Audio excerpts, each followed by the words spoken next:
something I'm supposed to be doing?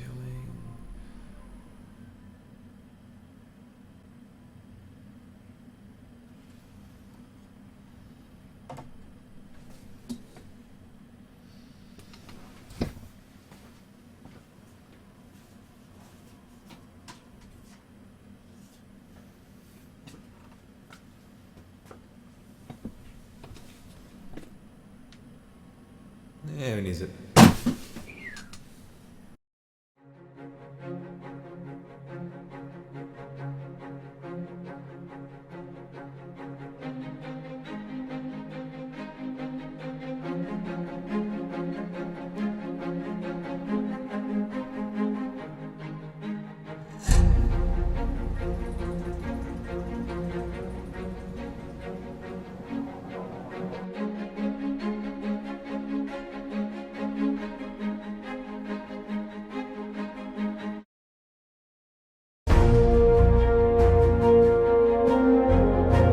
Welcome back, Guardians. I'm terribly sorry for the delay of videos. The intro pretty much covers as to why that has happened. But that's besides the point. We're talking about Destiny now. What is there left to talk about Destiny? Well, this DLC has not been as thorough when it comes to Grimoire as I thought it would be, but there is still lore nonetheless. One of the major mysteries is revolving around the Iron Lords, of course, as to why they died. Well, we all know that now, but there is the one that stands out. The one that everyone or Lord Saladin thought was dead. That is Efrideet.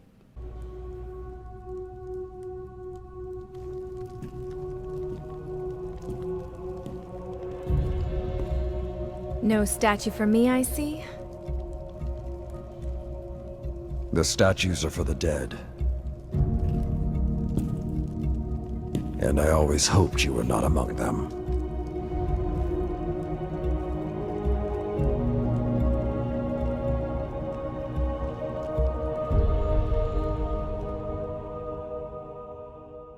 She has appeared in the tower not too long ago for the Iron Banner, and she just kind of walks up, just, back again. It has only been a couple hundred years since her and Lord Saladin had a confrontation, so what had happened in between those years?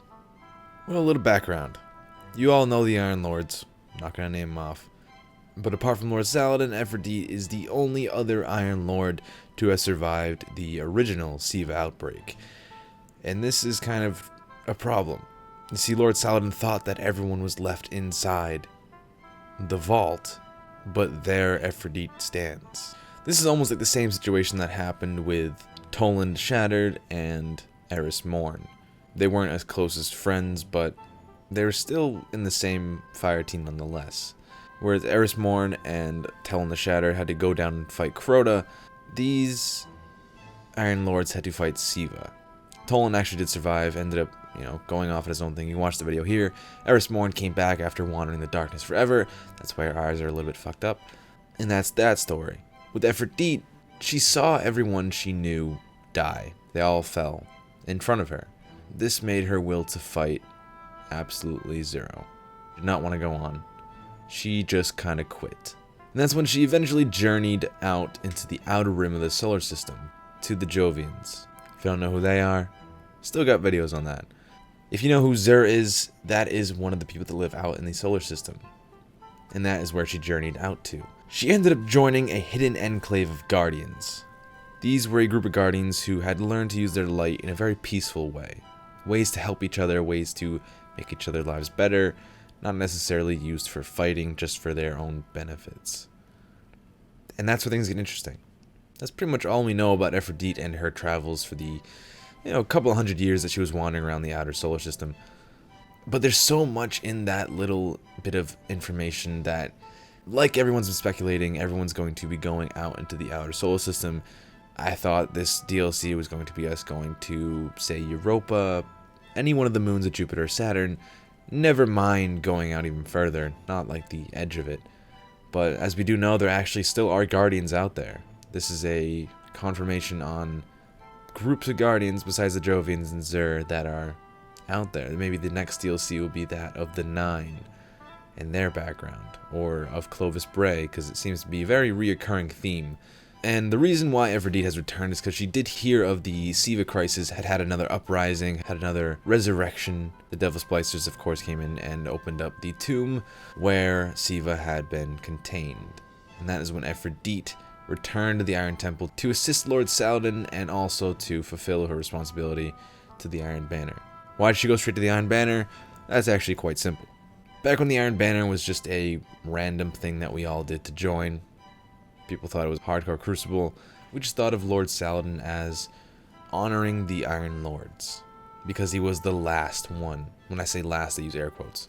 And now that we know that Efrideet is also back, Efrideet must be the one to also honor the other Iron Lords.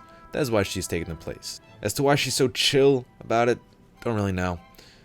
Will we possibly go down her path? I would like to think so, because as I've mentioned before, and I cannot stop saying or think about, is the fact that she traveled out there and met more Guardians in the outer solar system. As little lore packed as this video is, it's more of a gateway.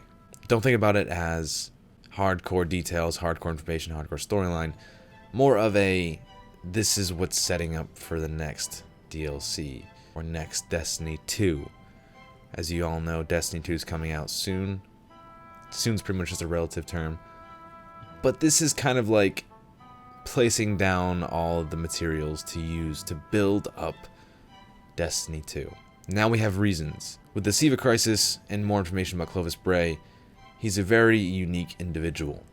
He's actually the person who created the Exos. That opens up to go to him and find out what he did. This also happens to be with the Guardians who have learned to use their light for peaceful ways. Maybe we will come across a stranger again? No idea. Possibly never going to see her again. But as far as Destiny goes, it's always about looking on the horizon. Most of you are probably max level. Maybe you're not. I'm not gonna lie, I'll tell you right now that I am currently not. There's too many games coming out. I gotta play them all.